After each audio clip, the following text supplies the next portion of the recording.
Book discussion, Great Circle by Maggie Shipstead. I often discuss books that I read on this podcast because, like I said many times, reading books is conditioning of the mind. The purpose of this podcast is to give people a sense for what it feels like to run a hedge fund. So, in this context, I think discussing books goes a long way to make the case that we are absolutely in a position here as hedge fund managers to try to expand our thinking, to try to expand our reasoning, to condition our brain to be able to really think about the subjects that really matter for our business in different ways. So in that sense, reading books is very essential. I cannot make the case rapidly enough. This is absolutely important, and that's why I'm doing these book reviews. I also do these book reviews because I think it's useful to have a record of reading for myself, and I think it's just a general useful discussion to have. In particular, this book, Great Circle, it's a great novel. It's a tome. It's a very long historic novel. I would say it's sort of in the realm of Steinbeck and Wallace Stegner. So it covers history, it covers geographies, it gives sense for the human condition in different times and in different geographies. So I think a very, very powerful novel and a very well done job by Maggie Shipstead. This is the Not Even Wrong podcast. It's September 5th, 2021. This is Crim Delco. It's a Sunday. There's no update. For the year, we are up 15.3%. The market's up 20.7%. We're underperforming by 5.4%. So Great Circle by Maggie Shipstead. I want to give a brief overview over the novel and then discuss the main points. It's a story about two siblings that grow up in Montana, in Missoula, Montana. They go their own ways, they evolve, and they become very interesting human beings. And through their lives, Maggie goes from sort of the 1910s when they're born all the way to World War II and then post-World War II, and gives us a very nice also history of those times, the pre-war Great Depression area. So there's a lot of historic knowledge to be gained. There's a lot of deep research being done. But I think it's fundamentally a novel about the human condition. And I want to start with the main character of the book, with Marianne Graves. She is a young child, a young girl growing up in Missoula. And I think the main thing that Marianne brings to the table here is an incredible uniqueness, an incredible power of will, and a power of executing against her own will, against her own strategies. She's a self-learner. She doesn't even go to school, and she becomes a very important person in certain areas. I don't want to give away too much. She becomes an aviator, and in that sense, she shows, I think, her story, her condition, her development as a human being just shows how important it is to self-learn, to be motivated by your own self-inspirations, by your own self-ideas, and not be watered down by things like school, by things like conventions and all that. I think this is one of the big takeaways that I have here, which is very interesting in the context of today when we talk about, let's say, schools. I struggle myself, let's say, with my son, and I'm thinking, should he even go to school? Because I feel like self-learning, self-motivated learning would be so much more powerful. And I think Marianne Graves in this book as a character shows exactly that. So self-learning is, in my view, a very powerful thing, and it shouldn't be just put aside as something that you do if you maybe live in Montana or somewhere like that. But it's really an interesting concept. Excuse me. And I had an idea while reading this book, and I'm going to attend the shareholder meeting of Tesla, and I'm going to ask Elon Musk what he thinks of self-learning as a concept of AI and also as a concept of developing human capital. And I think this is one of the inspiration I got from this book. So Marianne Graves, she becomes a very powerful aviator, and you can see through her, through the lens of her development as a person, that taking your own initiative, taking your own life in your own hands can lead to very, very good results. Now, having said that, I think the character of Marianne Graves in this book does rub me a little bit off the wrong way in other areas. For example, she comes across as a profiteur. She's a profiteur of the war. There's a line in the book where she says, this war is even good for me because it gives me something to do. And then people around her suffer, sometimes because of her, sometimes related to her. But it just comes across to me a little bit like her stubbornness and her drive. Also, she has a little bit of that not taking prisoners approach.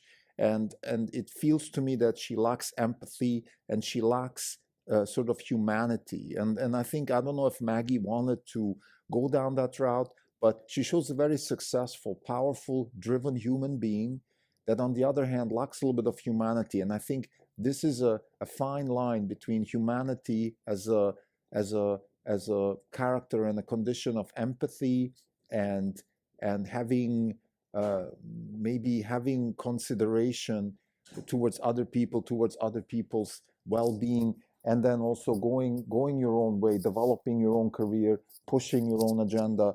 And that sometimes that can be orthogonal. In this case, sometimes it comes across as orthogonal. So I think that would be my take on this character. And towards the end of the book, it becomes very clear. And she does struggle with her own, let's say, cutthroatness, if you want. But I wouldn't say she's not a bad person. She's not a criminal or anything like that. It's just that she's very good at taking from people what she needs to pursue her goal, and that rubs one off the wrong way. So again, I think there is a little bit of a tension here between being driven, being very focused on your goals, self-learning, and then lack of empathy and stubbornness, and being driven also can lead to this lack of humanity. So I think this would be one of the main takeaways from myself as far as the human condition is concerned. There's other characters in the book, in particular Jamie Graves, her brother, and he's the exact opposite. He shows enormous amounts of empathy. He has that humanity, and he's a very likable person for that particular reason. He also is very unique. He has a lot of standards and a lot of, I would say, he has a lot of conviction. He has a lot of conviction, and he has the same drive and the same power and the same uniqueness. And I'm alluding to 0 to 1 here, a book that is part of a principle stack by Peter Thiel, and he focuses on this uniqueness, this be different than everybody else. And these two characters in this book are perfect examples of the kinds of people you want to do business with when you're in the wealth creation business. Now, they are actually creating wealth. They create wealth and almost unintentionally create wealth, which is really the amazing thing. This is like that book, The Score Takes Care of Itself. Like, you have these people who are driven by their own will, their own unique approach towards life, and wealth and money is not even on the radar. And nevertheless, they do create wealth because it's a consequence of their actions. It's not the goal of their actions. I think this is really, really powerful. Now, I have to say that we at Orange Capital Partners, we have a mission statement which says that it is our purpose to generate wealth by investing in fundamentally new concepts and engineering practices. So in that sense, we do have wealth creation as part of our purpose. And one could say this is maybe dangerous in a sense that we shouldn't have the goalpost as what actually is the consequence of our actions.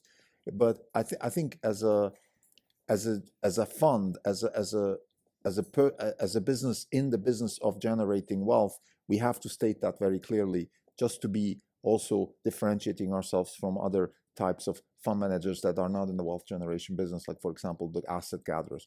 This is just as a side note. So I just want to really bring back that point that these characters, both Marianne and Jamie, are incredibly powerful people, because not just that they have this human condition, which on both of those characters is very interesting, but they do actually lead to results that in our society are considered successful, and they do that by just pushing their agendas, driving their own ideas, and not having, let's say, goalposts such as success and wealth, but they still achieve those. And this is really one of the powerful takeaways of this novel. Let's be clear, I don't think Maggie really wanted to emphasize this fact, but this is something that I pay attention to, and it just circles back to my point that you really have, when you read a book, it's conditioning of your mind, and it's your interpretation, it's what you take out of the book that really matters. And when you read a tome like this, a big epic novel, there's so many things you can take out of it. I'm sure other people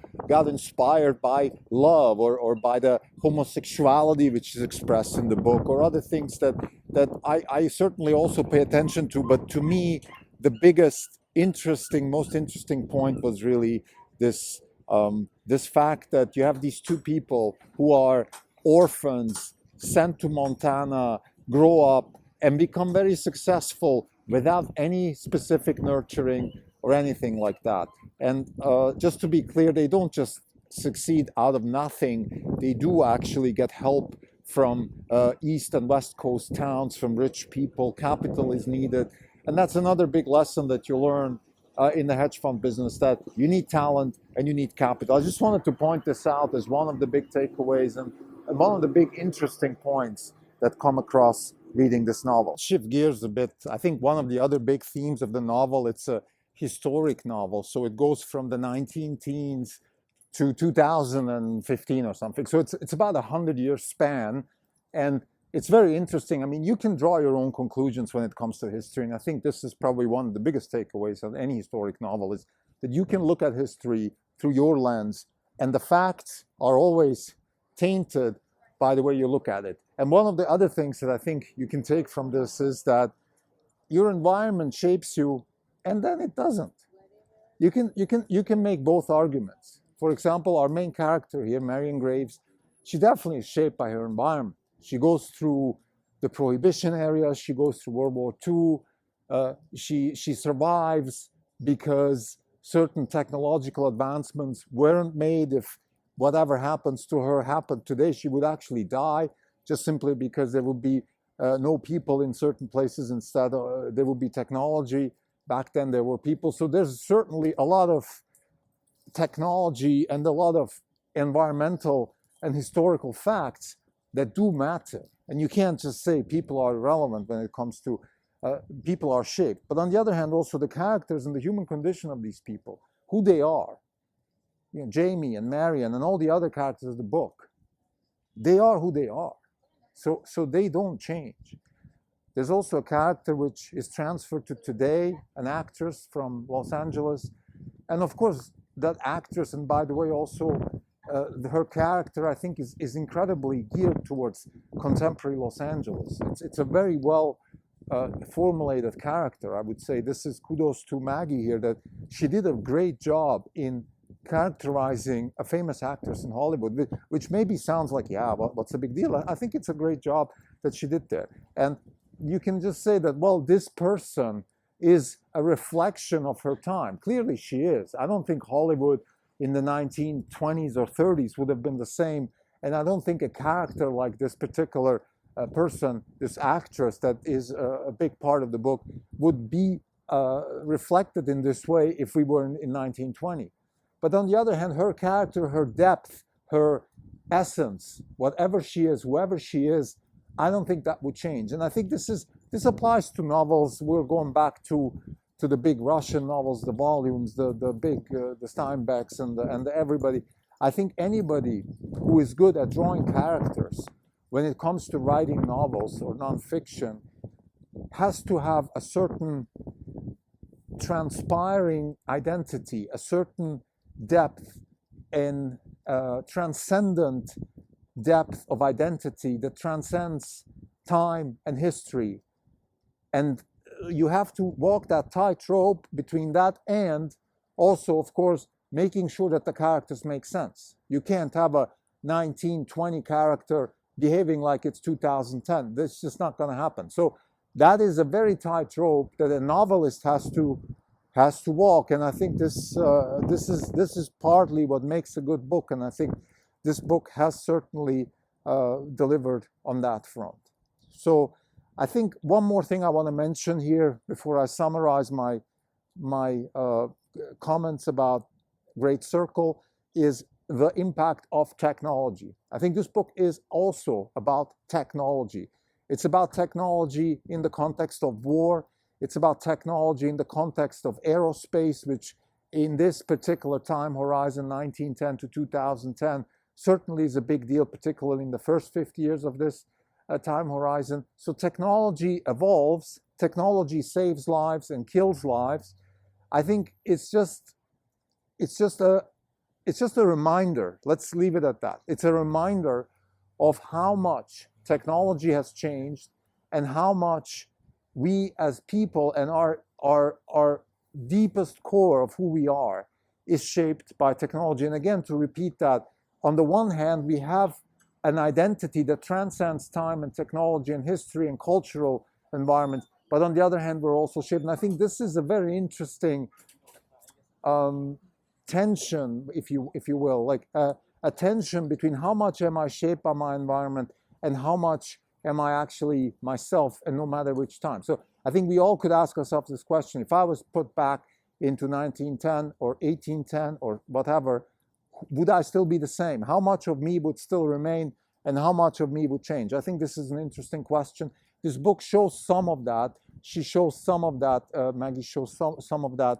And the main character, Marianne, certainly in certain areas doesn't change at all. In other areas, she does. So to summarize, A Great Circle is a book about two characters, in particular, two main characters, two siblings that grow up together in Montana and then go on their own ways. It's definitely a book about uniqueness, about the longing of freedom and expression of your own ideas and of who you want to be and what you want to do in life and how important that is. And if you pursue that to the fullest extent, if you're very dedicated towards driving your own philosophy of life and living according to that philosophy, then you will also end up in a good place. I think this is one of the big takeaways of this book and one of the big, great positive takeaways, optimistic takeaways of this book. I think another thing, like I said, it's the shape of technology and the shape of history and the tension between your core identity and your cultural environment and how you change throughout time, because this particular novel also gives you that perspective because it's a 100-year time span. And I think lastly, I want to mention also, I think it's in the name, Great Circle, that there are certain circles in life. They start somewhere, they end up in the same place. There are some physical, actually geographic circles that are mentioned in this book where, for example, the main character flies from one place and then comes back on the other side. So actually flies around the globe, for example. So things like that, circles along those lines. But there's also circles along the lines of identity type circles where you go to very far into one extreme. For example, our main character wants to be free above all costs, and then her longing to freedom actually puts her almost in a place where she's sort of in prison, not in a government type prison, but in a much worse prison. I don't want to give more away here, but she's in a sort of a marriage style prison, and it just shows that in life we have to be very careful when we dedicate everything to a goal, that we don't end up in this circle type. I think Umberto Eco once said the earth is round. If we go too far into one direction, we end up on the other side in the same direction. We can end up exactly on the other side of where we want to be. So what that means is, again, if I strive for full freedom, if I want to be extremely free, then I might also actually jeopardize my freedom. I have to be very careful and kind of walk a tightrope. And I think one of the characters, Jamie Graves, the brother of the main character, Marianne Graves, is, in my view, the kind of character that is a little bit more cautious about walking this tightrope between pursuing freedom and also being sort of part of society and taking into account all the intricacies of society. And then there's actually my favorite character in the book. His name is Kaleb. He is, I would say, the one that I identify the most with. He is definitely a freedom-seeking kind of I eat what I catch type of guy. He does the right things, Sometimes he breaks the law, but he still does the right things. He is, I would say, the one character in the book that also cleans up after people when they don't do the right thing. So I think this is a role that I personally identify with. Not that I play that role in real life. I wish I could sometimes, but I definitely identify with this character. And I think lastly, I just want to say again, I think technology, and from the perspective of the hedge fund business, which is what we are in here at Orange Capital Partners, I think that the key message here is that uniqueness, you have to build an innovation stack around yourself. And Marianne Graves is a perfect example of that. You solve problems, you create new problems, you solve them, you create new problems. You become a monopoly of yourself, a monopoly of one, which is the basis of any kind of wealth creation, of any kind of success in life. And being conventional, going with conventions, no matter what's going on, if there's a world war, it doesn't matter if there's COVID or whatever it is that they tell you, you have to now pay attention and kind of conform.